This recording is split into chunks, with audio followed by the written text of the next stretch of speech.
Ngasigi wari asi Jonathan kauba Nupa Macha amana boarding school da tamlingai matamgi wari ni. Jonathan na chahi 3 da faringai matam adwaita boarding aduda mangonda tamthiraba thokdok ama thokhi. Nongma mahakna mahaki classmates sing aduga classroom aduda class yauduna leiringaida ikhang khaudana makhoigi school adugi junior teacher ama yamna fingna amadi kanna chelaklami amadi makhoigi class lauduna leiramliba oza adugi manakongda karigumba ma hairamlaga mafam adudagi yamna thuna chakhi. Oza aduna numid adugi session adu matang aduda loisilami amadi satra sing aduda makhoigi school adugi manakta leiriba building aduda karigumba ma thok manamaram oibana makhoigi school adu lockdown tawsile haiduna hairaklami amadi satra mata makhoigi hostel dagi natraga school gi boundary adu dagi mapanda thokpa yaroi haiduna su hairaklami tasengna makidi makhoigi school aduga thangnana leiriba building aduda wakal choiraba serial killer ama changduna mi kaya ma halami amadi school adugi akoibada koicha chatuna leirami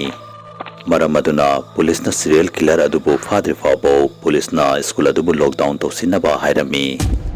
yamna ngakpawadi serial killer aduna miyoi sing adubu hatoglaba matungda makhogi yet thangba makhud adu kathatuna puduna chalami wafam asi school adugi guard aduna senior staff amada hairami amati wafam asi staff aduna school aduda loina sandoklami serial killer adugi maramda khanglaglaba matungda school adugi boarding da leiriba ngang sing adu yamna kirami Mado mayam adugi marakta Jonathan da karigumba itop-topa amadi thajaba ngamdaba thokdok ama thoglami makhoigi school aduna lockdown tawkiba numida adudagi ahing khudingi makhoigi hostel adugi maningdagi nupa amana yamna kanna laubagi khonjel ama tarami yamna ngakpawadi nupa aduna laubagi khonjel adu Jonathan natana atei kanamatana taba fanglamde Nongma hingama Jonathan tumduna leiringaida amuka sunupa aduna laubagi khonjeladu taraglami andakti mahakna khonjeladu taraba matungda kira sukina boarding adugi building adugi maningda yengba chalami mahakna boarding adugi maningda hauriba napi sing adugi mathakta ingakta taduna leiba urami mahakna napi adugi mathakta taduna leiriba adugi maningda tapna inarami adubu mahakna ukhibadu mahak thajaba ngamlamde amadi pungangaglami mahakna boarding adugi guard adugi quarter adugi maningda borada khut akakpa mayam ama haptuna leiba urami amadi bora adudagi isu tapna chentharaklami bora adu ubada Jonathan na makhoigi boarding adugi warden da haige haiduna warden adugi ka tamna chalami adubu ikhang khautana mahakna bora adugi manungdagi khonjel ama tarami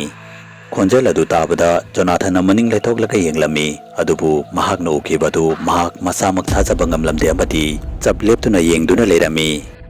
bora adudagi khut akakpa ma taraklami amadi khut adu leimaida siladuna tapna Jonathan tamna changsilaklami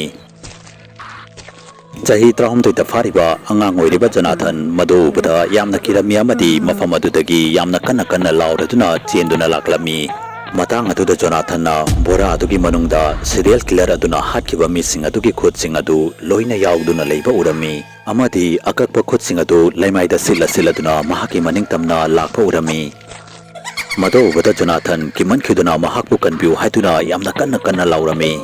Jonathan na laubagi khonjel adu tabada boarding adugi warden amadi staff pumnamak loina haugalami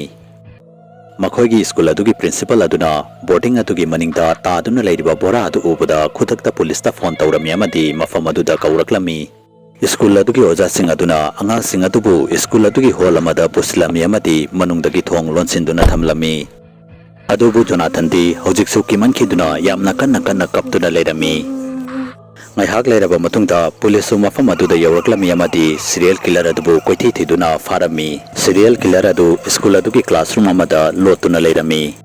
Jonathan na numid adugi ahing aduda ukibadu tasengnamakki ukibra natraga madu mahaki wakhalna oigadra haibadudi chapchana haibadi ngamde adubu serial killer aduna hatkiba mi mayam adugi akakba khutna pikthalaba bora adudi boarding adugi maningda taduna leiramba phangnaki